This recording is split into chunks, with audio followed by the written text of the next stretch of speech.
You probably couldn't hear me. No? Hello, hello, hello. Am I loud and clear? Oh wow. It's all this time I'm up here talking to you and there is no sound.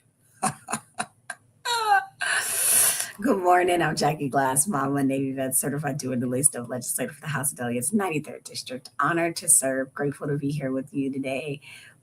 Yeah, it's been a week. It's been a week since we tapped in. So please let me know what you got going on in the comments. Good morning.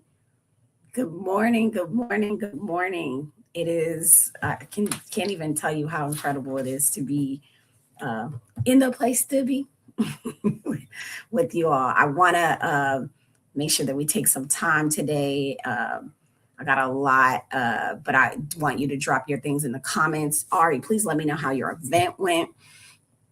I was thinking about it, trying to make sure I made my way, but life and trying to do all the stuff and things, it doesn't always work out.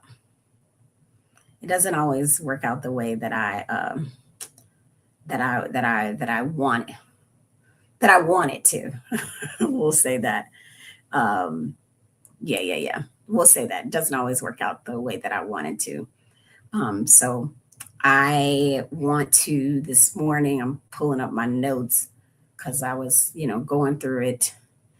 I want to thank you guys again for showing up. And gratitude for watching, for sharing, for challenging me. Thank you for holding me accountable. Thank you for being the kind of people who don't just wake up and ask what is happening. You ask, what can we do about it? And that is what makes you certified doers. And we have some places we need to be that I would love to see your faces and names. Next Wednesday, July 22nd at 6 p.m., we're having a Grab 'em by the Ear virtual event. It's going to be just like we were here, same place, same space, where we will be able to you'll be able to go through the book, that 25-page book that I told y'all about.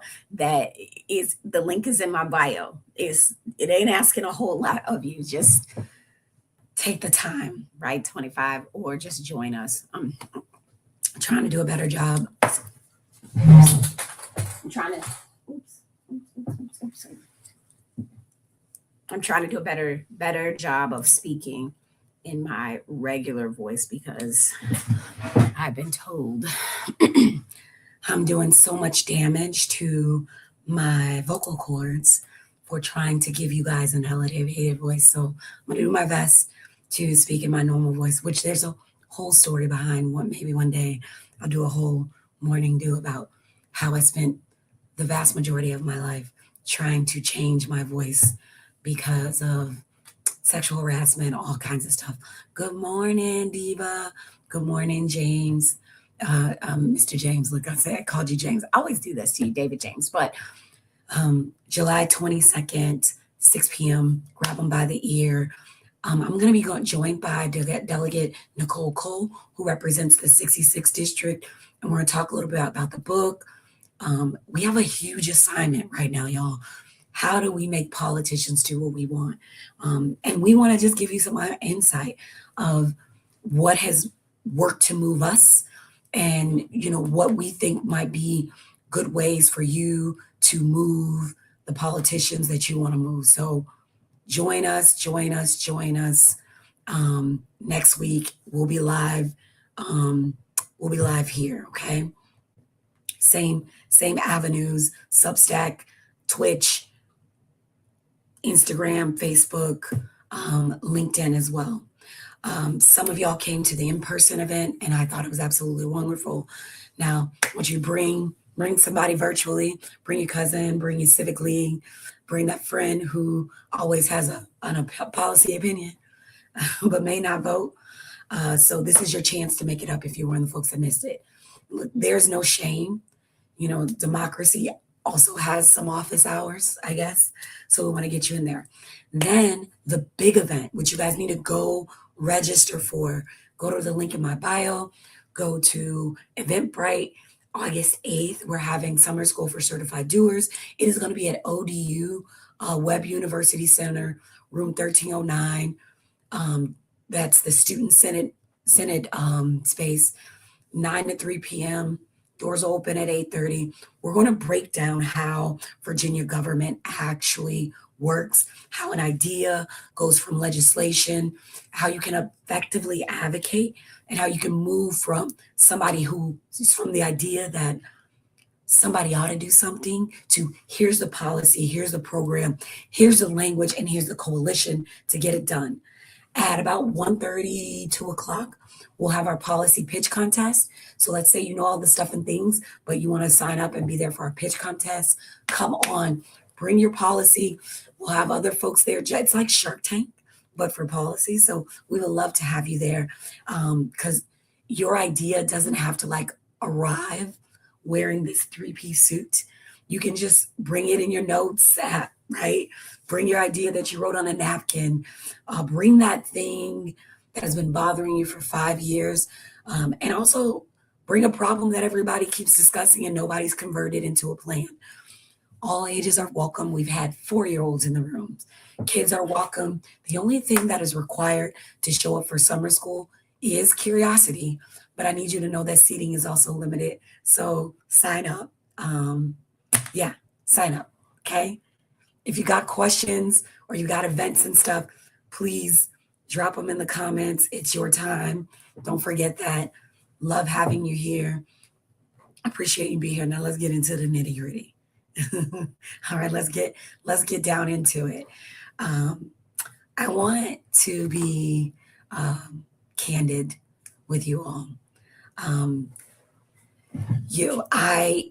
have PTSD. I tell people this, and I deal with my anxiety in a myriad of ways. I'm also growing into new ways to manage that stress and that anxiety. And what I know is that leadership, being a person in leadership, doesn't mean that I should never feel anxious or activated or alarmed. Leadership means that I do feel those things, but I do not hand you my anxiety and call it some kind of analysis, right? You know, I have to take those feelings, check the facts, study the history, and turn it into a plan, right? This is why I have you guys do the Do Before Mondays, why I ask you to take action with your anxiety, take action with your anger. So when I look at the way different types of leadership operate, it stresses me out, as it probably does some of you all. What I need you all to know is that at 9 o'clock today, the President of the United States is scheduled to address the nation, okay? And he has said that the address is going to include elections and voting machines and what he calls free and fair elections. The White House also kind of said that the subject matter could change because homeboy don't show up with a plan. He show up also with just his feelings. He has folks that help him execute. So I'm not going to spend this morning arguing with a speech that has not happened yet. What I'd like to do, or what I'm going to try to do, is read the president's mind, because he's been pretty clear, and so has the mandate for leadership, a conservative promise. I have to do this. Hold on.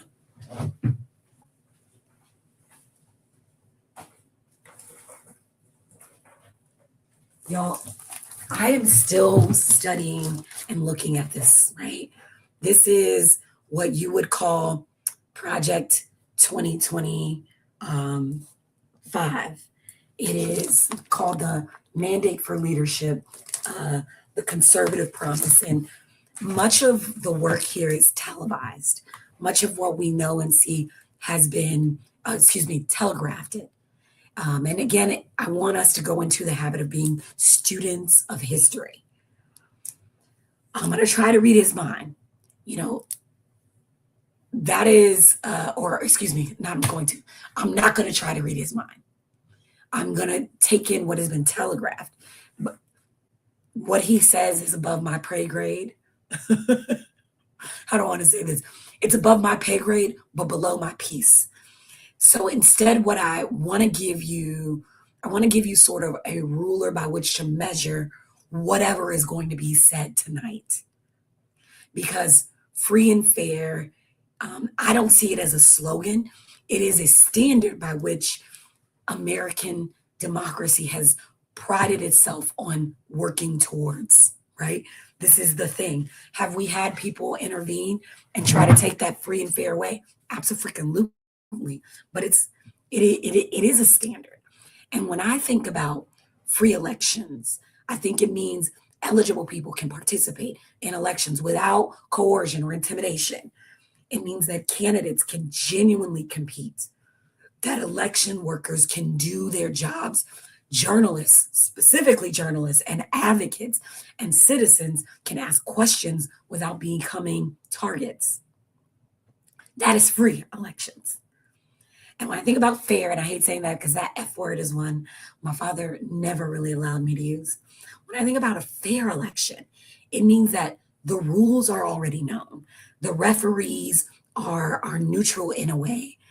The records that we have some protections, claims are tested against evidence, and meaningful remedies exist when something goes wrong. But the hard question is not a substitute for a hard evidence, right? And questioning an election is does not automatic it's not something that's automatically anti-democratic. I don't personally believe that. The democratic test for us is whether the question is specific, whether the evidence can be independently examined, and whether or not the answer is accepted even when it doesn't benefit your preferred side.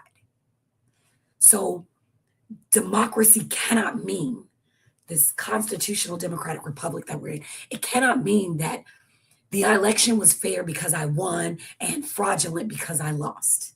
You know, that is what we would call a loyalty test. Guys, what I need you doers to also sort of hold in your hands and understand is that this is not news, right? This is something, let's go back in history. I want to give you the language, the evidence to go out and have larger conversations about what is happening right now in our country. I want you to have historical context. I want you to be able to point to undeniable things. I know they like to reject, and I've said this before. A lot of what I use is Black history. I use it as a field guide, not as a guilt trip. So I want to use other history to sort of lead us into teach what the teach about the disputed elections that we've had in our lifetime. Okay. So if you're an election nerd, then I want you to walk with me to 1876, right? These United States, 1876. And if you don't want to walk back there, don't roll your eyes. I don't literally want to go back there. and I'm not going to do a pop quiz about what was happening, but I want you to imagine 1876. America is only 11 years old at this point, or excuse me, 11 years removed from the Civil War at this point, right? Federal troops are still in parts of the South. Black men are voting, they're organizing, they're holding elected office and helping govern. But they're facing this escalating sort of violence, not sort of, actual violence and intimidation and organized efforts to remove them from political power. 1876, right? The presidential candidates at the time were this Democrat, Samuel Tilden, and the Republican, Rutherford B. Hayes. I don't give a shit about parties on this, but to understand, Samuel Tilden was the Democrat, Republican was Rutherford B. Hayes. The turnout in this election was ginormous. Okay, I was looking at UVA. They have this center, and this is where I again don't say it unless you can cite it and source it, credible sources. So UVA, the University of Virginia, has a Miller Center, which describes this election very fully. They approximate that about 82%, that the turnout was at 82%, the highest presidential election turnout in American history, 1876. And on election night, y'all, Tilden appeared to be ahead. He had a popular vote plurality, excuse me, he had the popular vote plurality of roughly about 250,000 votes, they say. In the Electoral College, Tilden had 184 votes, right? Hayes had 165. And the candidate needed 185 to win. And there were still 20 electoral votes were being disputed. I want to say those numbers again. Listen to me, homies. Like, let's not play like we ain't never seen this before. I just want to make these numbers clear. And again, being a student of history will help you understand this moment so we can do better by this moment, right? So Tilden, 184, Hayes, 165, 20 unresolved, one needed to win. You got Florida, Louisiana, South Carolina. They submitted like these competing claims that both parties had won. In Oregon, there was a dispute over whether one of Hayes' electorates was constitutionally eligible because he was a federal postmaster. Do we see some shit going on right now with the postmasters, right? So there was a dispute. So Congress received these rivaling sets of electoral votes. Okay. 1876. And there was no nationally accepted answer to the most important question. Who gets to determine what is legitimate? They didn't have an answer to that question at the time. In three of the southern states, there were Republican-controlled. Three of the southern states, they were Republican-controlled, returning sort of boards were coming back in, had the authority to decide which votes were actually included. Now, those boards, they cited that there was fraud, that there was intimidation and violence, and discarded enough Democratic votes to give Hayes each state 1876, y'all. At the same time, there was violence and intimidation that had been sort of prevented. There was significant violence and intimidation that actually prevented Black voters and white Republican voters from casting their votes freely. Okay, both Black and white Republican voters. So both parties sent lawyers, operatives, and political leaders in to dispute the states. Both parties sought control of the parties. There were allegations of fraud, bribery, and political manipulation around the count. 1876. And, this was not a clean story where one sort of heroic side, where there was one heroic side and one villainous side, like we like to think about right now. It wasn't that clean kind of story. It was an election conducted inside a country still struggling over who gets to have political power, whose votes should be protected, who would be allowed to determine the truth. Is this resonating with anybody? Am I speaking into the void? Am I speaking into the void? Is this resonating? Okay, because if it is, so Congress, and this is 1876, what Congress eventually created a 15-member electoral commission. There were 5 senators, 5 House members, 5 Supreme Court justices. And the idea was to have 7 Republicans, 7 Democrats, and 1 independent justice. But that independent justice left the commission and was replaced by a Republican. So the commission then voted 8-7 along party lines to award every disputed electoral vote to Hayes. And so the final result became Hayes 185, Tilden 184. Congress finished that count in the early hours of March 2nd, just 2 days before Hayes was actually inaugurated. And so some of you may have heard this described as the 1877 Compromise. Hayes receives the presidency. Federal troops were removed from the remaining southern state houses. So the Compromise of 1877. Y'all remember that? Were you taught that? Was that in your history books? If not, okay, rock with me.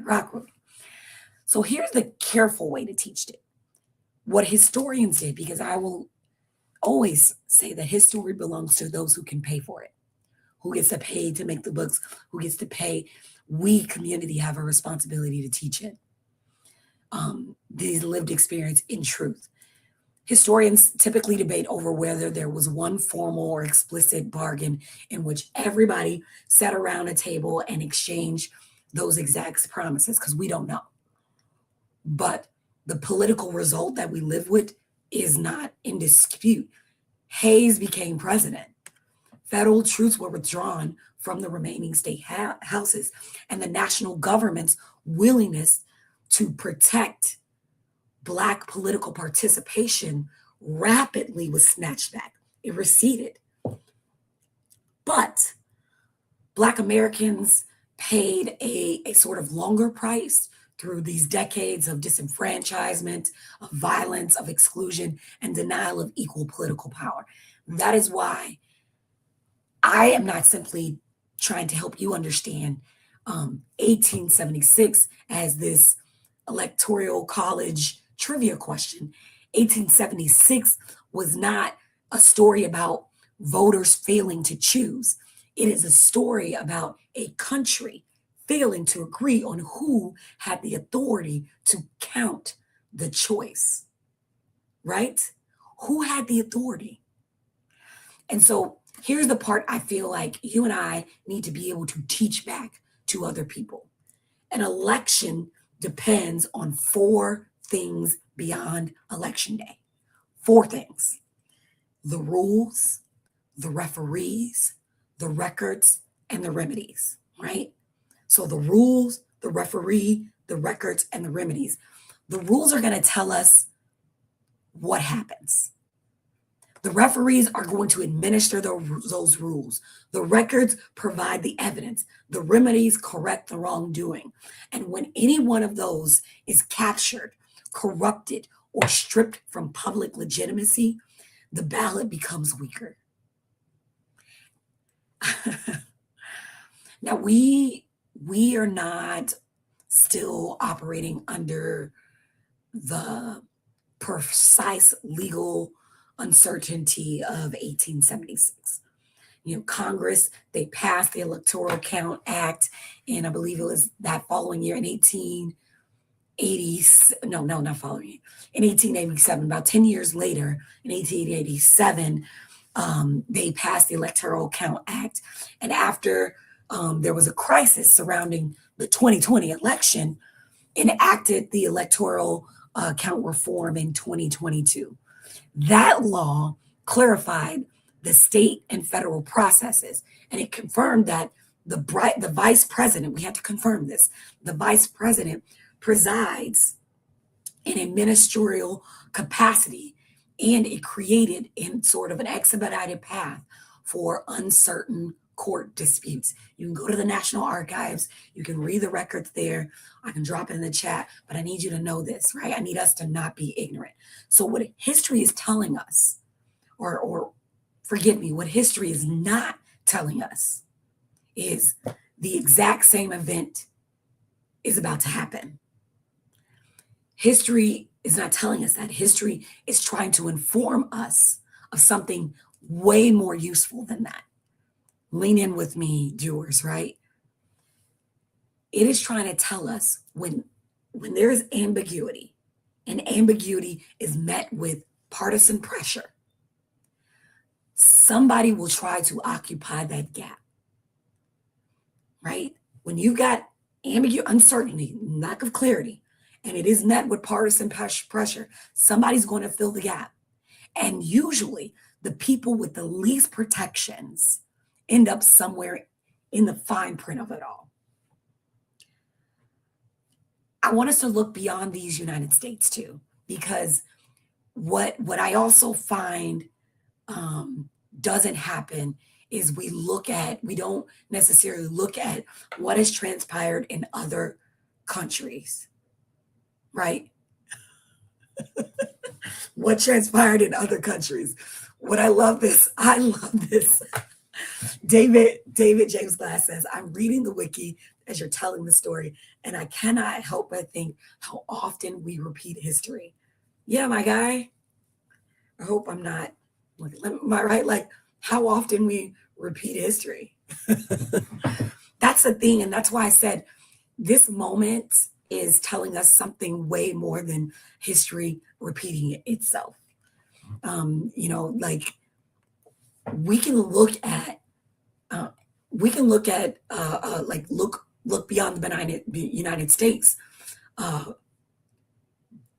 But first, I sort of want to put a guardrail on this, okay, before I talk about these other places and spaces. The United States is not Hungary. It is not like Venezuela. It is not like Turkey. It is not like Russia, okay? It is not Russia, right? We are not these places. History it is not necessarily a photocopier. And when I make international comparisons, I make these comparisons because they should help us identify mechanisms and not pretend that every country has the same institutions, history, or the inevitable outcome. That's not what I'm trying to do here. History is a teacher. It is not a fortune teller necessarily. Does that make sense? I hope that does. It's not a fortune teller. So under, hold on, let me look at the comments because I thought I saw another come in. So SS Sidwell 5664 says 2016 election run by Obama, Trump won. 24 election run by Biden, Trump won. 2020 election run by Trump, Trump lost. He is investigating himself. I'm so sorry. That's a statement for that ass. I love that. Well put. Very well put. Very well put. He's investigating himself. Absolutely. Right? Absolutely. I love that. So when we look at this history as a fortune teller, I love that. Under Victor, I think his name, Victor Orban, whoever it was, Hungary, they continued to have elections. And yet, international observers concluded that in 2022, I'm going to say the year again, in 2022, that election was well administered while lacking a level playing field. Great election, not a level playing field. They identified an overlap between the government and the ruling the ruling party message, right? There was unequal media conditions, and there were use of state advantages that made any genuine competition harder, right? Look up there was an article about Hungary parliament elections and referendum in 2022. There was a final report that was put out by, because I like y'all to not just know the facts, but be able to show the facts, right? What is it called? It's called the Organization for Security and Cooperation in the EU. They put out their findings and said, look, yeah, the elections were administered well, but the playing field was jacked up. Here's the sort of update on those matters. In this past April, 2026, Hungarians voted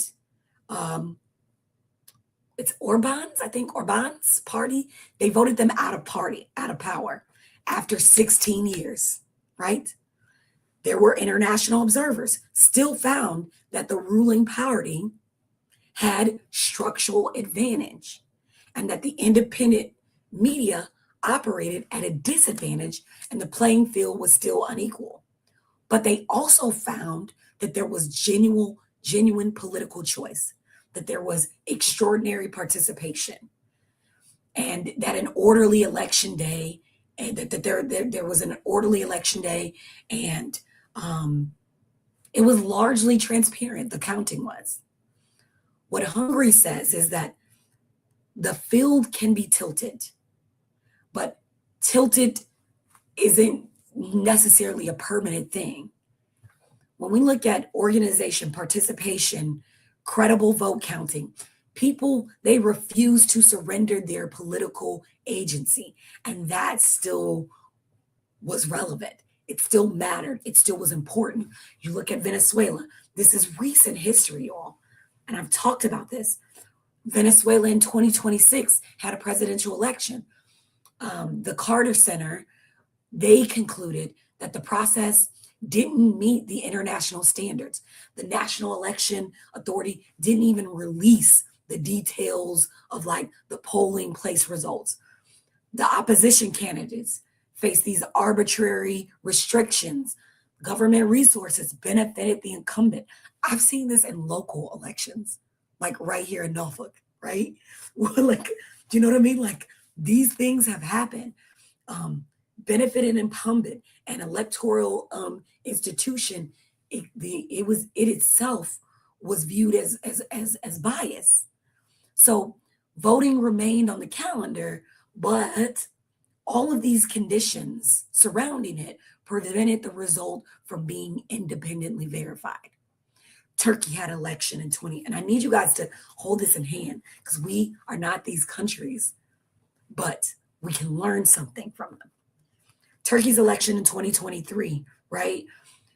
International observers found that there were found genuine alternatives and high participation. Great candidates, high participation, but no significant incumbent advantages. So the guy in charge didn't even have significant advantages. However, biased media coverage and restrictions on expression,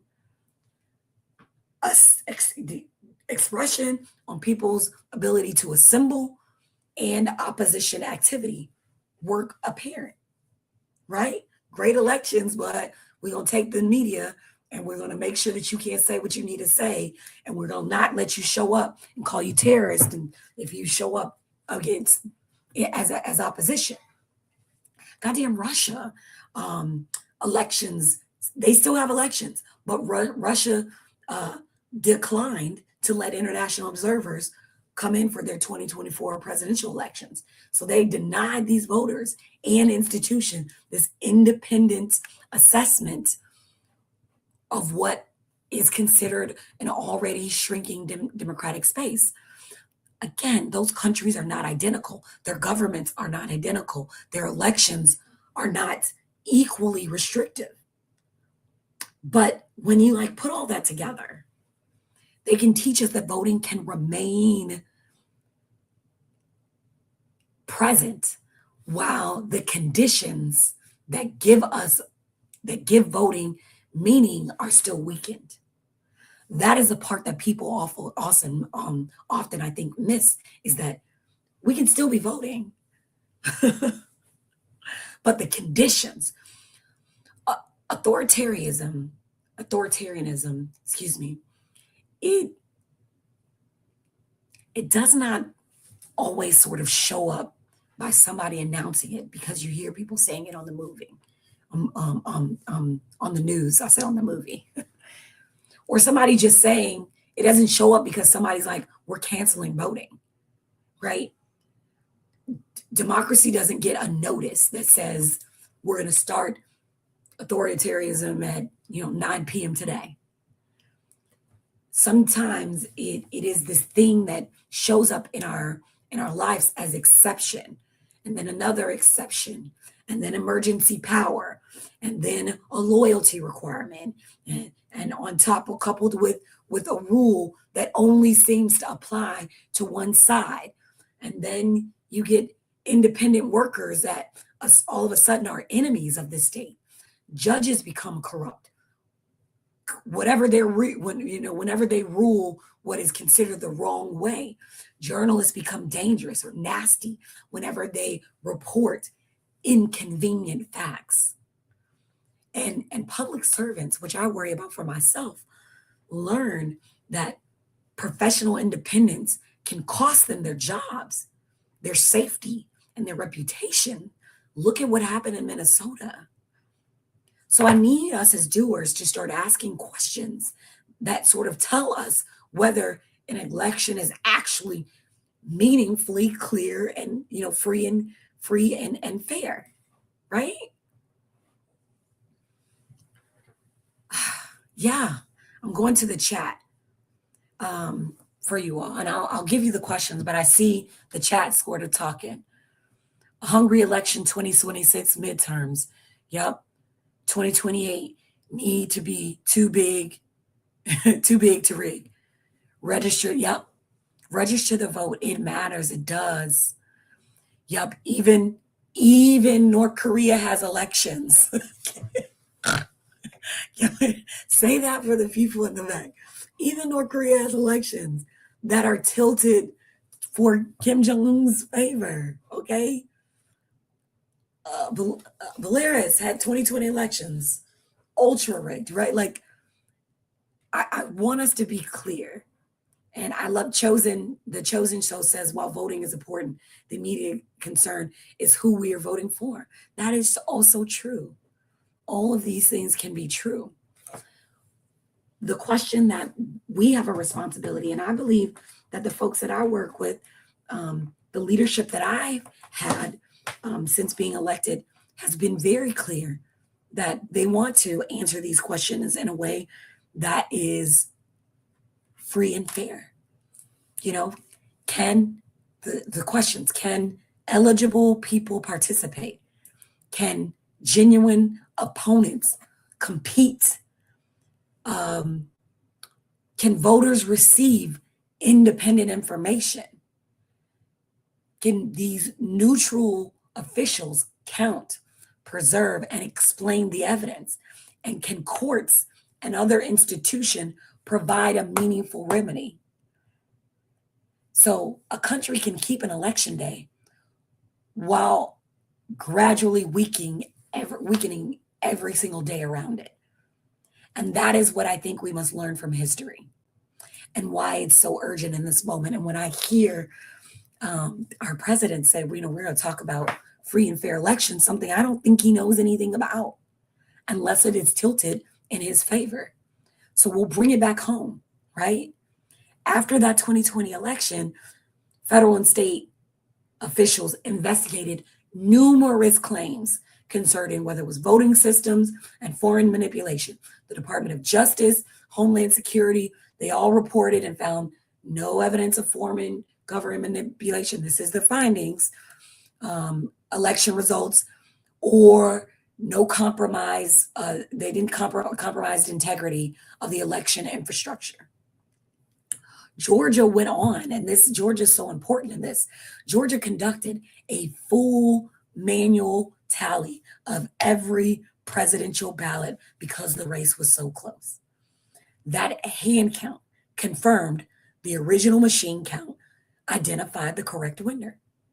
Georgia then conducted an additional machine recount requested by the Trump campaign, right? Those reviews again affirmed that result. You can go to the Georgia Secretary of Elections Administration of Elections, right? Not election, the Georgia Secretary of State, right? Website, and see that.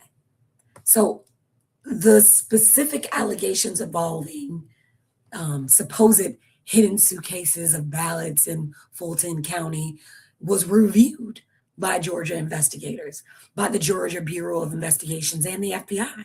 The Georgia State Election Board ultimately found the claims were false and unsubstantiated and found no evidence of election fraud. That does not mean that election officials were perfect. That does not mean that human error never occurs. It doesn't even mean that government agency should refuse to investigate credible evidence. For me, and what I hope for you, it means is in that an allegation doesn't become new evidence simply because somebody repeats it louder and louder and later from behind a more powerful podium. Okay? And then going to the comments, right? That doesn't mean that. And so I want to bring it home and really think about, this past January, the FBI in these United States executed a judge approved search warrant at Fulton County election facility and seized 650 boxes containing the 2020 ballots and other elections materials. And shout out to SS Sewell, Trump investigating himself, right? In May, a federal judge ruled that the Justice Department could not retain them. Like, you can't hold these. The judge did not find that Fulton County had proved its rights were callous or discarded. He did describe aspects of the seizure and the affidavit sort of troubling and imperfect. So the government also provided Fulton with, I think, digital copies of the seized materials. But I'm like, as a grown up, right? As what I'd like to think is a growing up democracy, the government should and must be able to investigate actual crimes. Election records must also be protected from political misuse. Both statements can be true. The government should be able to investigate actual crimes. Records should be protected from misuse. I can hold both of those things at hand. The question, which I think is part of the strategy for this administration, is to just have you simply mindlessly questioning everything.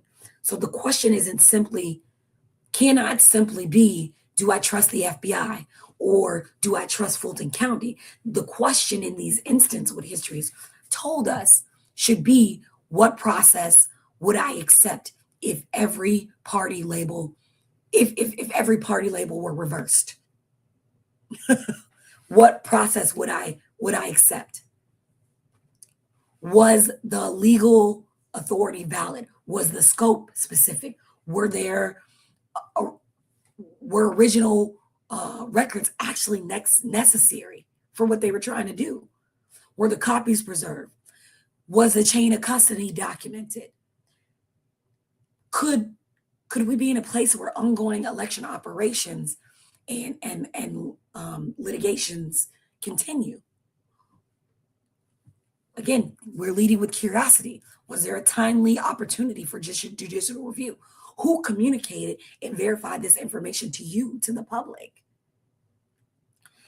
What a warrant does is answers an important question, which is whether or not the government has legal authority to conduct the search that is described in said warrant. It does not necessarily erase the other question about scope, custody, continuity, preservation, and accountability. The badge does not replace the chain of custody log, right? We've all seen dirty cop movies and things like that. It does not. And the public, we should never be asked to substitute personality for process. And we see where other people other states are taking approaches to protect what is happening just based off of what is happening in Georgia. I don't want to go deep into that because there's no single bill that will fit or fix every state. Um, Nor should we copy people for good press, because I do feel like legislation without some sort of analysis is sometimes just us like, it's sometimes just like a press release. Here in Virginia, if you're in Virginia, you know, hey, hey, how are you? Hey, sorry. I just am trying not to be Chicken Little here, okay? Um, the reassuring part about Virginia is that we are not starting from zero. We require ballots and poll books and other election materials to be sealed and secure. Clerks have to keep them locked in a locked room or a vault that is not open to the public. Virginia law also sort of limits when it does limit when sealed ballots may be inspected. You know, inspection generally requires authorization from the state board, a court order, or connected to a recount, a contest, or some evidence proceeding, or even I think properly conducted a risk limited audits. We've done things. Virginia does use paper ballots, right? The Department of Elections, says the ballots are tracked through chain of custody documentation. Local officials receive specialized training, and voting equipment, undergoes logic and accuracy testing. Virginia's current voting system certification standard prohibits systems from having wireless connectivity capability. In 2025, Virginia also conducted an emergency preparedness tabletop that had 124 elected and state and federal, local, state, and federal participant. So no one should leave this saying like Virginia doesn't have any rules, because we got rules, we got records, we got papers, we got custody requirements, we even have emergency planning. What I've not been able to confirm, or what is not publicly available, is whether every locality is operating from the same clear, extraordinarily demanding protocol when an agency arrives with a warrant, a subpoena, or a demand to inspect, copy, or remove election materials. And again, it's not an accusation, it's a question. And it brings me back to the P's, right? Permission. Who is legally authorized to inspect, to enter, to copy, to remove?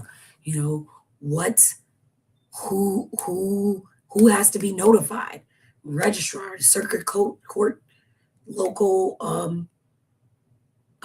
council, Department of Elections. Who inventories them? Who communicates with voters? Who has the lawful authority or scope? I mean, who has all this when that is all disputed? But it's tough knowing that not every lane is necessary.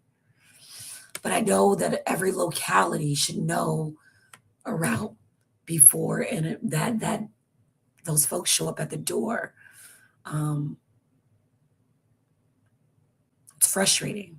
The opposite of panic isn't, passivity. It's plan. And I love being in a state that has leadership that has been having this at the forefront of mind. So when the president speaks tonight, if you're watching, don't simply react to his tone or the tone of it. And do not let these algorithms decide what you're going to feel before facts have arrived. Have at least a couple questions. At least a couple questions. What is the exact claim? Not the machines. Not just the machines. Which machines, which function, which jurisdiction, which election, which evidence, who verified the claim, right? You know, I want to save us a lot of confusion. What is the remedy that this guy is proposing? Because these elections cannot depend on whether your preferred person is holding the badge or controlling the legislature or standing behind the damn presidential seal, right? You, morning doers, you have options for turning your concern into actions. You can filter with the questions, right? Um, you can ask your local and state election officials whether remedies proposed. Audits and recount investigations have already addressed these claims and issues, right? We're in a place where we got some wicked smart people who've been trying to do the right things. I want you to learn how these audit works, how recounts work, how paper ballot systems actually work. You can serve as an election worker. You can be an observer or just a community educator. You can bring your policy idea to summer school on August 8th. You can join myself and Delegate Cole next Wednesday at 6 p.m. for Grab 'em by the Ear. Because I firmly believe that democracy works better when people know how to grab the government's attention and make it listen. I started this by sort of telling you that this was sitting in my chest. And it still matters. I am still watchful. But I know that I have to temper myself and not let my concern turn into helplessness. And I'm also not going to let history turn into this like horror movie ending that has already been written. And it's not asking us to be afraid, it's asking us to be ready. History is definitely saying, are you ready? We're not Chicken Little. We're not civic meteorologists, even though we would like to be. We look at the instruments. We name the storm. I said stop. We are civic meteorologists, and that's what I want you to think of yourself as. Sort of the weatherman doesn't always get it right, but they use their instruments. They name things honestly, and they secure the house. So we have to make sure that our neighbors know what is coming, what they can do, and not only share the fear. You can share the framework for the things that we've seen in the past, the rules, the referee, the records, the remedies, the permissions that we have, the paper that we use, the people, the preservation of the public. Fair and free elections protect the voter, the worker, the record, and the remedy of it all. And as I can only put it as, the late Frankie Beverly would say, we are one. So let's do, right? Let's do. Let's do. I'm going to the chat. I'm going to the chat. David James Glass says, Dim gotta come up with a unified message on what they want to offer beyond Trump is bad. It's a lot of good work being done, but the messaging ain't where it needs to be. That's continuously, I think, been a challenge for folks. I'm with you on that. By the way, the statute of limitations has run out on the 2020 elections in Georgia and at the federal level, right? For election crimes. Got that? Marcella says the burden of proof is always on the person making the claim. Yeah. Yeah, man. Arabia says we're spending a lot of time redressing things instead of looking at current laws that have allowed these things to happen and fixing those laws. Mm-hmm. To serve, sign up. Oh, I love this. She's telling you how to serve, right? You can be an election worker. Sign up with your state register office. They will train you. They will see, you will see for yourself how well the systems works at the state level. I love it, Arabiz. That's on Instagram.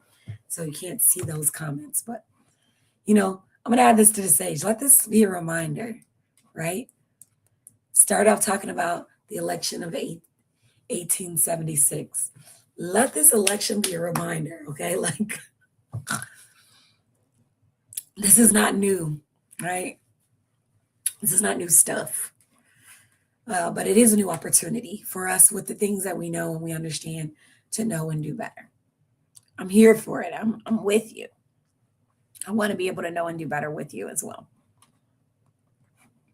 I have exhausted my voice trying to speak in my normal voice. So the question is are we leaving this conversation afraid or willing and ready and informed? I would love for you to put one action that you want to do in the chat. Arabiz already said, like, go ahead, go to the registrar, sign up to, vote. I mean, to work elections so you can see how these things work. And I love this. Do not let the speech tonight stop you from doing what you need to do. Do not. Absolutely with you. It was mentioned earlier, it's who you vote for, right? The Chosen show said it. It's like who you vote for. And, understanding and knowing that, being participatory, like this is the work. It is the work. And I love outreach, and you're really great at that. Reach out to people. Excuse me. Ask those questions, right? Who do you think was the greatest danger in 1876? Was it unclear rules? Was it partisan referees? Was it the disputed records? Or was it the weak remedies, right? Who paid the ultimate price for the political deal of 1876, right? I hope this history doesn't surprise you, right? Because we can still do.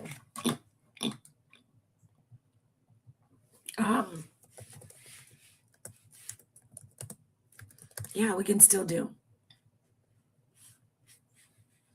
I want you all to be kind to yourselves. Know that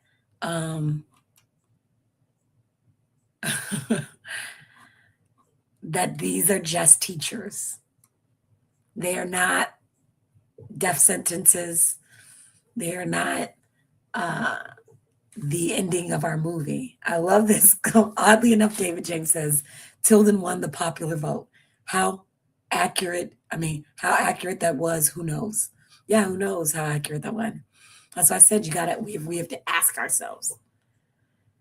Yep, we have got to, and Arabiz is saying this over on Instagram, is that yes, indeed, stop focusing on him and what he's doing. Look at our local, at our state, and our federal elected officials. Look at the laws. And I'm reading this because this is what she wrote, which is beautifully put. We need to ensure that no more broken links in our American politics. I'm with you, sis. I'm with you on that. Like,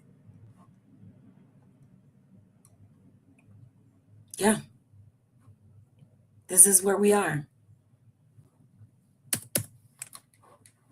So, if you watch today, and I would love to know, is anybody planning on watching tonight?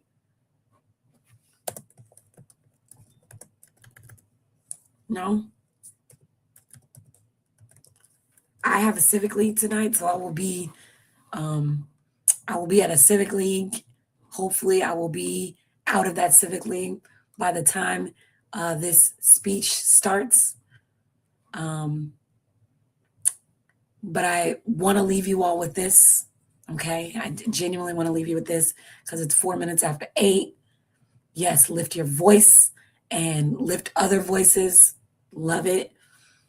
I will sort of close with the fact that, you know, again, history is not, it's not asking us to panic. It is 1000% asking us to pay attention, to prepare, and most importantly, to participate. Um, Democracy, it doesn't protect itself. I've said this before. It's not a self-cleansing machine. It is protected by people who know the rules, who watch the referees, who preserve the records, and people that demand a remedy when something goes wrong. So don't leave here afraid, upset, or just frustrated. Leave informed and ready. And most importantly, I want you to leave knowing that when the people understand their power, no one gets to quietly take it from them. I hope you join us next week. I hope to see you at the policy pitch contest or at summer school for certified doers. Do not go quietly. Okay? You are loved, you are valued, you are revered. I thank you for your accountability, and I hope to see you on the other side of this. All right, be well. Don't hesitate to reach out to the office if I can be of service. Again, this is Jackie Glass, Mama, Navy Vet Certified Doer, Laced Legislator for the House of Delegates, 93rd District. Honored to serve here with you doers, because doers get more done. Don't sue me, Home Depot. I'll catch you guys on the flip side. Be well. Drink water, you're a flower.